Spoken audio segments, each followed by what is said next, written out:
વડોદરાની 5 સ્કૂલોને બોમ્બથી ઉડાવી દેવાની ધમકી આપવામાં આવી છે, જેમાં બીઆરજી સ્કૂલ છે, નાલંદા છે, શાનેન સ્કૂલને બોમ્બથી ઉડાવી દેવાની ધમકી મળી. નાલંદા ઇન્ટરનેશનલ ડીઆર અમીન સ્કૂલને ધમકી મળી છે. શાળાના ઈમેલ આઈડી પર ધમકી આપવામાં આવી છે. શાળા દ્વારા વાલીઓને જાણ કરવામાં આવી તો બાળકોને શાળાએ ન મોકલવા જાણ કરવામાં આવી છે. શાળા સંચાલકોએ પોલીસને પણ આ અંગેની જાણકારી આપી છે. જોકે હજુ સુધી કોઈ જ વાંધાજનક વસ્તુ નથી મળી આવી. પોલીસ દ્વારા શાળામાં તપાસ કરવામાં આવી રહી છે. વડોદરાની સમા વિસ્તારની ઉર્મી સ્કૂલને બોમ્બથી ઉડાવી દેવાની ધમકી મળી. આ ઉપરાંત જે અમીન સ્કૂલ છે તેમને પણ આવો ઈમેલ આવ્યો છે.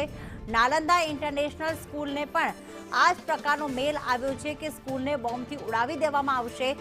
તરત જ સ્કૂલ સંચાલકો દ્વારા વોટ્સએપ ગ્રુપમાં જાણ કરવામાં આવી.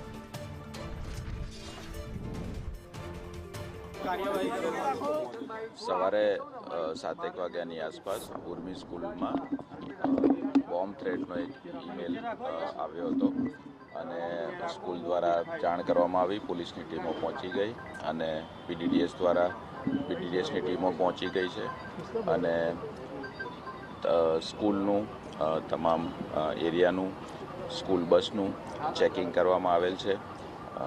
ડોગ ટીમ દ્વારા ચેકિંગ કરવામાં આવેલ છે અને આગળ જે કંઈ પણ એની કાયદેસર કાર્યવાહી કરવાની થશે થ્રેટ ઈમેલ બાબતે એ બાબતે કાર્યવાહી કરવામાં આવી છે.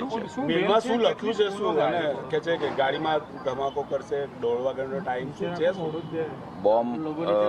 બોમ્બનો થ્રેટ મેલ છે અને એ મેલની પણ તપાસ ચાલી રહી છે. સાયબર ટીમ દ્વારા જે પણ મેલ આવ્યો છે એને ટ્રેસ કરવા માટેની હાલ તપાસ ચાલી રહી છે. શું લખવામાં આવ્યું છે મેલમાં? શું લખવામાં આવ્યું છે? બોમ્બ દ્વારા સ્કૂલને નુકસાન કરવાનો ઈમેલ આપવામાં આવ્યો છે અને એમાં એ મેલની સાયબર ટીમ દ્વારા તપાસ હાલ ચાલી રહી છે. ખાલિસ્તાનનો ઉલ્લેખ છે, પંજાબ પ્રાંતનો ઉલ્લેખ છે. જી સાહેબ, 6 જેટલી શાળાઓની વાત છે. પોલીસ વિભાગ પાસે શું આંકડો છે? જુદી જુદી શાળાઓને આ મેલ મળેલો છે.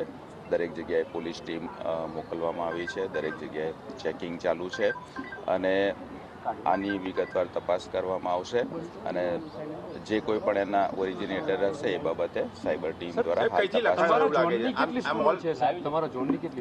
હાલ અમારી પાસે જે માહિતી છે એમાં અમારી ઉર્મી સ્કૂલ છે, નવયુગ સ્કૂલ છે, શેનન સ્કૂલ છે અને જીવન સાધના સ્કૂલ, આટલી સ્કૂલ વિશે હાલ પ્રાઇમરી ફેઝમાં અમારી પાસે તપાસ ચાલુ છે. તમામ સ્કૂલોમાં અમારું ચેકિંગ ચાલુ છે. અત્યાર સુધી કંઈ મળ્યું છે વાંધાજનક? અત્યાર સુધી કંઈ વાંધાજનક મળ્યું નથી. અમારું ચેકિંગ ચાલુ છે. કઈથી લખાયો છે આ મેલ એવું લાગે છે? એ સાયબરની ટીમ દ્વારા તપાસ કરવું પડશે. તાત્કાલિક નહીં ખ્યાલ આવે. એ મેલની હાલ તપાસ ચાલુ છે. જે ઉલ્લેખ ખાલિસ્તાનીઓનો છે ત્યાંનો ક્યાંથી, પંજાબથી કે વિદેશથી, ક્યાંથી ઉલ્લેખ ક્યાંથી છે સાહેબ? માત્ર ઉલ્લેખ છે. મેલની વિગતવાર ક્યાંથી ઓરિજિનેટ થયો છે ઓરિજિનલ મેલ એની તપાસ હાલ ચાલુ. ખાલિસ્તાનીઓનું કેવી રીતે નામ, શું અંદર ઉલ્લેખ શું છે સાહેબ? મેલનો અંદર તપાસ ચાલુ છે. ઓરિજિનેટર કોણ છે ઓરિજિનલ વી કેન નોટ સે એટ ધીસ પોઈન્ટ. એની તપાસ ચાલુ છે.